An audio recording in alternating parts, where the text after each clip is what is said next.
You're back on the record for Beacon Property Management versus Taylor. Okay. And the Taylors, They said they were going to be right They're here. coming. Here they Yeah. are. All right. I'm looking.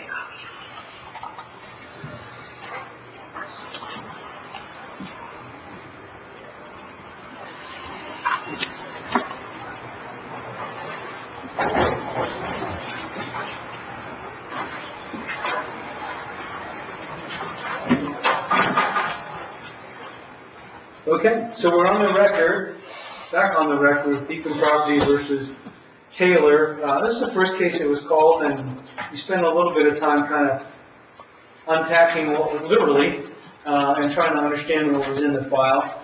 And then once we got to that point, the long and short of it is the parties went out to see what they could talk about. And you returned with an agreed judgment entry, or I should say an agreed judgment entry that has been presented. And it bears signatures for the plaintiff and for the defendants. So, is that right, Mr. Friedman? Yes, Your Honor. Is that right, Mr. Taylor, Ms. Taylor? Yes. This agreed judgment entry? Okay. It's not too long as far as agreed judgment entries are concerned, so let me read it into the record and make sure everybody understands. It says, agreed judgment entry, plaintiff is granted judgment for possession. Plaintiff agrees to hold off execution so long as defendants pay in certified funds or money order delivered to plaintiff's business address of 807 East Broad Street, Columbus, Ohio, 43205, on the following schedule. May 2nd, 2025, $2,500. June 1st, 2025, $2,375. June 15th, 2025, $1,600. July 1st, 2025, is that $375? Yes. Yes. Okay, that's how I read it. I just want to make sure it's a little blurry. So again, July 1st, 2025, $2,375. July 15th, 2025, $1,100. August 1st, 2025, $2,375. August 15th, 2025, $553.74. September 1st, 2025, $2,275. Any failure to pay in full any installment on its due date shall result in plaintiff obtaining immediate writ and set out upon affidavit.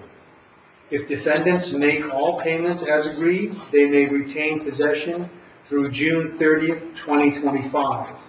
Any further possession subsequent to June 30th, 2025 must be agreed upon, including terms of payment for rent subsequent to June 2025, in writing signed by all parties.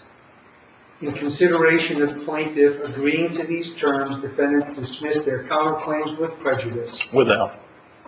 Without prejudice, thank you. This entry shall survive for 150 days. All right, did I read that, your agreement correctly, everyone? Yes. Is that right? And that's what everyone agrees to? Yes.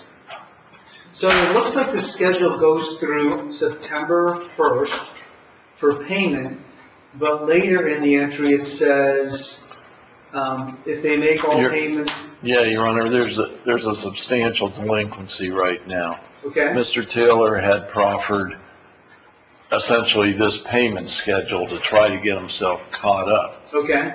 His original notice to plaintiff was that he was trying to retain possession till June 30th.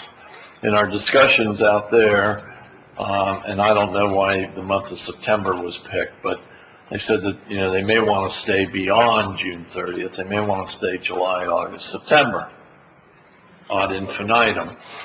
But because our payment schedule only encompasses monies owed prior to and through June 30th, for them to be able to remain past June 30th, other arrangements are going to need to be made regarding rent for July, August, whenever.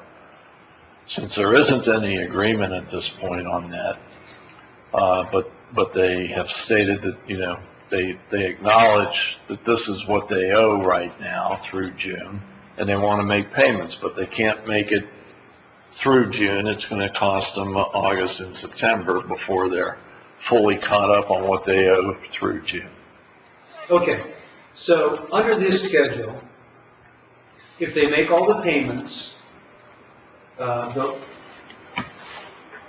let's say they make all the payments up to June 15th, they could leave on June 30th.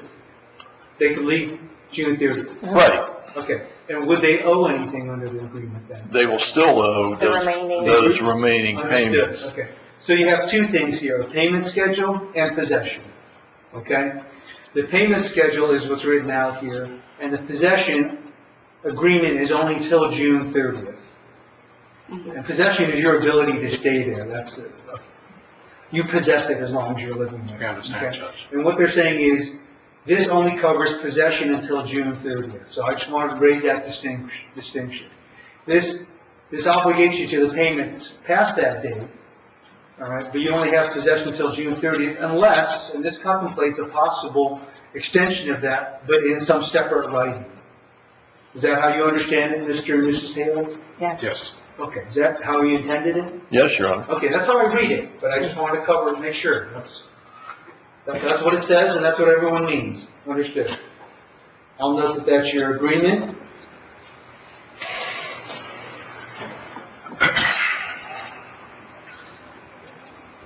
I'll submit it for a judge's approval. Do you have copies? No, we're going to need to All right. make them. Make copies of the ones I've signed, and then the original will be submitted for a judge's approval with the court file. Okay? Thank you, Your All Honor. right, I'll be right congratulations. back, Mr. Taylor. Thank you. Yeah. He's gonna make a copy and then, thanks, Paul. Is that your last case? That's your last one?